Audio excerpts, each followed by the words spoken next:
It's been more than a month since South Korea confirmed its first case of African swine fever in pigs at a farm. It was thought this would send pork prices surging, like an outbreak has in China, but in fact prices have fallen. Kim Hyesung reports.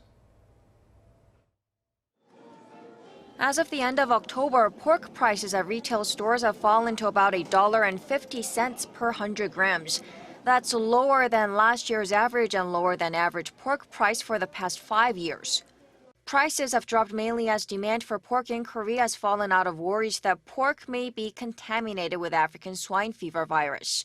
A survey by Korea Rural Economic Institute shows 1 out of every 2 Korean consumers reduced their pork consumption in October compared to the same period last year, with 70% of them citing pork safety as the main reason. I am worried, even though government authorities say contaminated pork poses no harm to humans. It could be that there's no research on the effect yet. So I don't plan to eat pork for about a year. The piglets from the cull pigs could have the virus too, so I am concerned. As demand for pork has dropped in recent weeks, sales of chicken and beef have soared.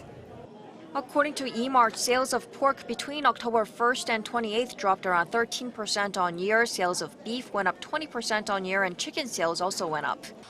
On top of lower demand, an increased supply of pork is also a reason for falling prices. The South Korean government carried out a preemptive culling of pigs in order to contain the spread of the disease. Farmers also released more pork into the wholesale market. As a result, wholesale prices have dropped by almost $1 to $2.70 per kilogram. Governments across the world and the World Organization for Animal Health have said African swine fever does not pose a health risk to humans, and there's no research showing it poses a risk, but concerns over pork safety remain in Korea.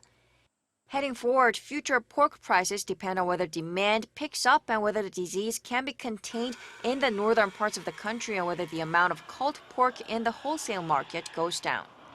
Kim Hyesung, Arirang News.